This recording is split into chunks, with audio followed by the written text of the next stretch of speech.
Students, again welcome in Agrawal classes. Hope आप मेरी इस चैनल के द्वारा अग्रवाल क्लासेस के नाम से जो चैनल है आप बहुत अच्छी तरह एंजॉय ले रहे होंगे। कॉमर्स स्ट्रीम के स्टूडेंट्स के लिए ये चैनल आपके साथ प्रॉपर लगातार चलता रहेगा। आप अपने सभी टॉपिक्स की वीडियोस इस चैनल के थ्रू गेट कर सकते हैं। So guys, today the topic is accounting equation for the class 11th। पहले हम समझने से पहले कुछ बेसिक बातें मैं 2 मिनट बताना चाहता हूं। हमने अब से पहले अकाउंटिंग का मीनिंग समझा, अकाउंटिंग के फीचर समझे, लिमिटेशन समझी, उसके बाद बेसिक अकाउंटिंग टर्म समझा, अकाउंटिंग प्रिंसिपल समझे, परचेज क्या होती है, सेल क्या होती है, डेटर्स क्या होते हैं, क्रेडिटर्स क्या होते हैं, टर्म्स हमने सारी समझ ली।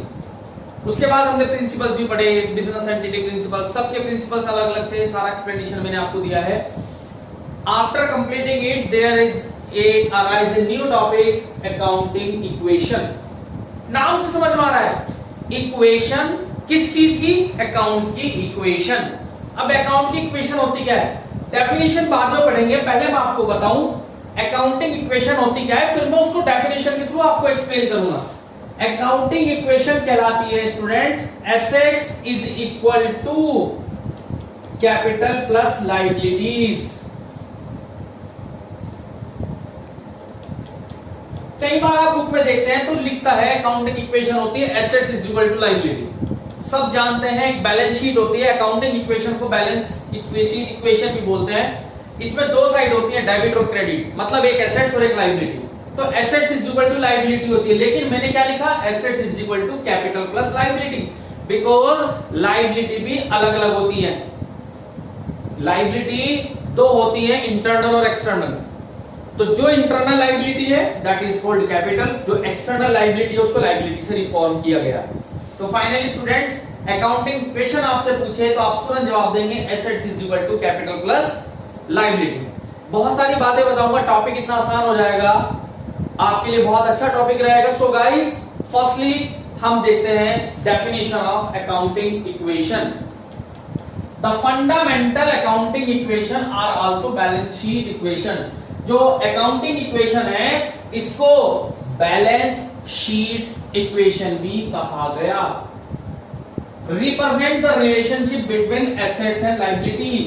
ये 2 चीज के बीच में रिलेशन बताता है, एसेट्स एंड लायबिलिटी, जो मैंने आपको भी बताया। And owners equity that is capital. Clear हो गई? रिप्रेजेंट करता है एसेट्स और लायबिलिटी के बीच का रिलेशन, और लायबिलिटी के साथ साथ हमारा owners fund of a person और business. It is the fundamental for the double entry book keeping system. हमने एक सिस्टम भी पढ़ा था, टॉपिक आपने पढ़ा था system and bases of accounting. तो सिस्टम में हमने डबल एंट्री सिस्टम भी पढ़ा था। There are 2 aspects, one is debit and one is credit. So accounting equation is 100% based on double entry system. So students, ये फंडामेंटल है, ये foundation तैयार करता है double entry book keeping system के through. For each transactions the total debit equal to the credits. हमेशा according to the double entry system always total of debit side equal to the credit side. जितनी भी debits होती हैं students वो हमारी assets होती हैं, और जितनी भी क्रेडिट साइड होती है वो हमारी लायबिलिटी होती है। इसलिए स्टूडेंट्स आप देखिए क्या बताया आपको, assets is equal to capital plus liabilities. अब इसको एक बैलेंस शीट की पहले फॉर्म में लिख के दिखाता हूं। देखिए स्टूडेंट्स, एक बैलेंस शीट दे रखी है। बैलेंस शीट में एक तरफ तो होती है लायबिलिटीज और एक तरफ होती है एसेट्स। लायबिलिटीज में भी मैंने क्या बताया? First of all capital that is owner equity, and outside liabilities, other liability क्या क्या हो सकती है? क्रेडिटर्स, बैंक लोन एक्सेट्रा, बहुत सारी ट्रांजैक्शन हो सकती हैं। ये अलग पार्ट होता है, ये अलग पार्ट होता है। इसलिए लायबिलिटी में 2 चीज होती है, कैपिटल प्लस लायबिलिटी। स्टूडेंट समझ में आई? खाली लायबिलिटी ना याद रखना, लायबिलिटी में याद रखना कैपिटल प्लस लायबिलिटी।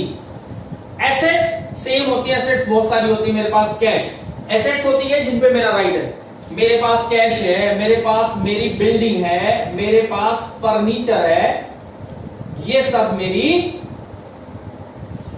एसेट्स होती है। हमेशा याद रखना, आप जब भी आप अकाउंट्स पढ़ेंगे, आप जब भी बैलेंस शीट की तरफ ध्यान देंगे, हमेशा दोनों साइड इक्वल आती है। यानी जो अकाउंटिंग इक्वेशन है वो एक तराजू के दो परले हैं। आपने तराजू देखी होगी जिसको हम स्केल बोलते हैं, कि एक तरफ बांट रखते हैं, एक तरफ हम गुड्स रखते हैं, और जब वो इक्वल हो जाए हम दुकानदार से लेके चल देते हैं। तो यहां पर ये तराजू के दो हिस्सों में बटा हुआ है, दोनों तरफ कभी भी डिसबैलेंस नहीं होगा, दोनों तरफ बिल्कुल सेम इक्वल रहेंगे। कैसे? एग्जांपल के तौर पे सपोज मैं इधर की साइड ही बताता हूं, इसी बैलेंस शीट से मैं थोड़ा सा एग्जांपल देके बताता हूं। नेक्स्ट वीडियो में मैं आपको बता दूं, आज मैं आपको अकाउंटिंग इक्वेशन का सिर्फ बेसिक फंडामेंटल्स बता रहा हूं। जो हमारी कल नेक्स्ट वीडियो होगी उसमें मैं आपको इसका प्रॉपर फॉर्मेट समझाऊंगा, प्रॉपर न्यूमेरिकल कैसे होता है वो समझाऊंगा। सिर्फ आज हम अकाउंटिंग इक्वेशन का बेसिक फंडामेंटल समझते हैं, बेसिक लॉजिक समझते हैं। जैसे कि फॉर एग्जांपल मैंने बिजनेस में 1 लाख रुपीस इन्वेस्ट किया, मैंने बिजनेस में 1 लाख रुपए लगा के अपना बिजनेस स्टार्ट किया, यानी 1 लाख रुपए फर्म के पास आए हैं। किस फॉर्म में? कैश की फॉर्म में।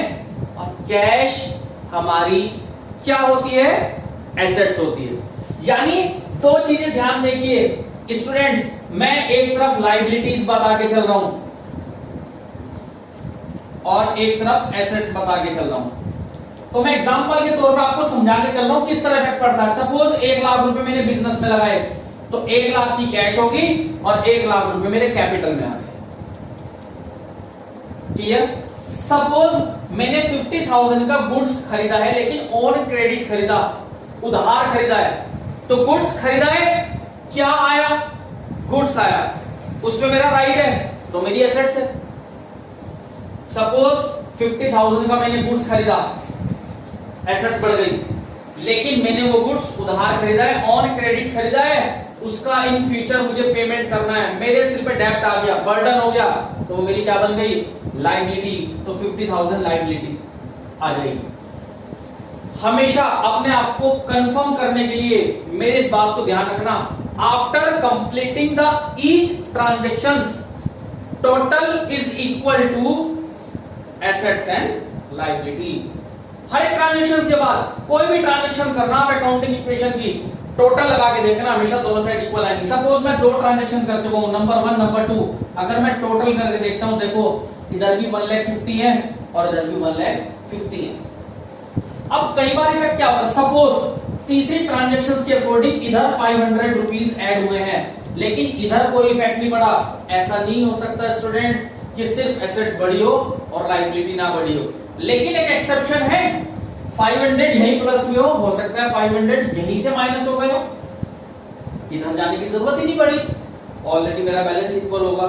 अब आपके माइंड में होगा सर ऐसा कैसे हो सकता है, इधर ही प्लस इधर ही माइनस। मैंने गुड्स खरीदा लेकिन कैश देके खरीदा, गुड्स खरीदा लेकिन क्या पे करके खरीदा?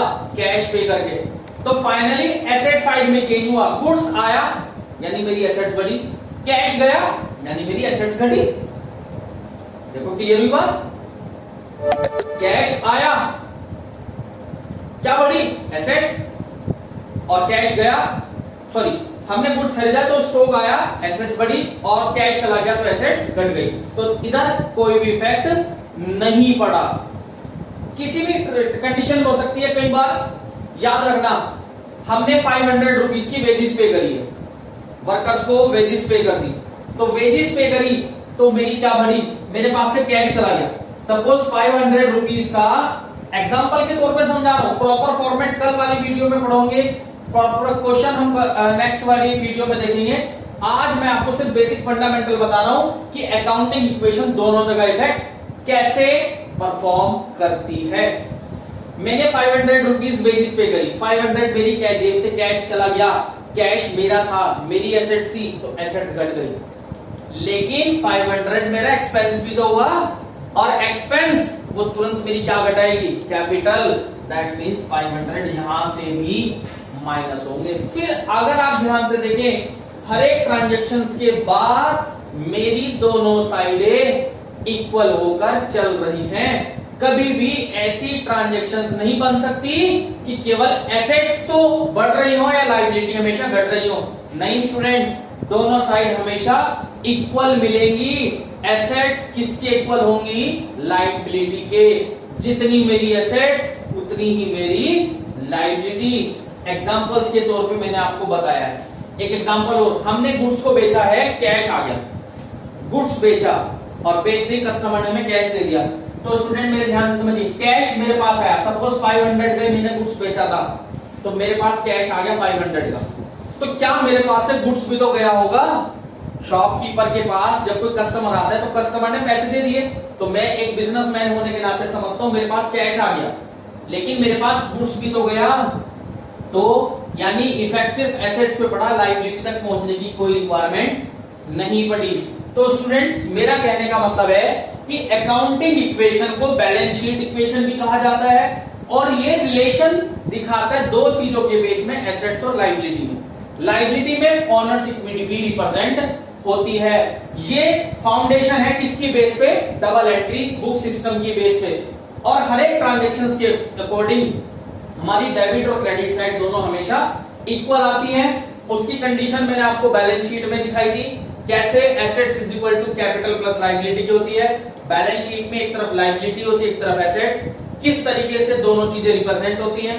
उसके बाद कुछ मैंने एग्जांपल देके बताया है कि किन एग्जांपल से मेरी क्या चीज बढ़ती है, क्या चीज घटती है। कोई भी ट्रांजैक्शन हो अपने ब्रेन में बस सोच के बैठना। जैसे कि सपोज एक एग्जांपल आया, मेरे मकान में किराएदार रहता है, टेनेंट है मेरे पास, उसने मुझे 1000 रुपए किराए के दे दिए।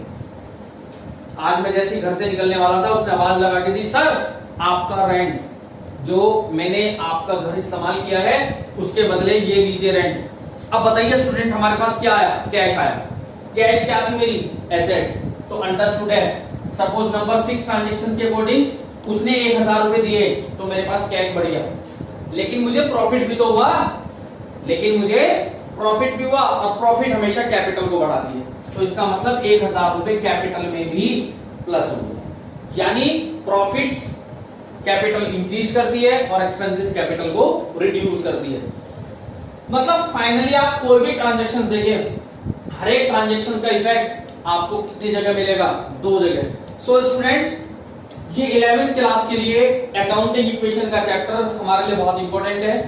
आज मैंने सिर्फ आपको इसके बेसिक फंडामेंटल के बारे में बताया, बेसिक नॉलेज दी, क्या एसेट्स होती है, क्या लायबिलिटी, हर एक ट्रांजैक्शन के बाद टोटल बताया कि कैसे हमारी दोनों साइडें इक्वल होती हैं। तो स्टूडेंट्स, अगर आपको कोई प्रॉब्लम है आप मुझसे पूछ सकते हैं, और कुछ अच्छी बातें अगर आपको लगती हो तो वो भी आप कमेंट बॉक्स में दिया करें। Thanks for watching Agrawal classes. Have a good day.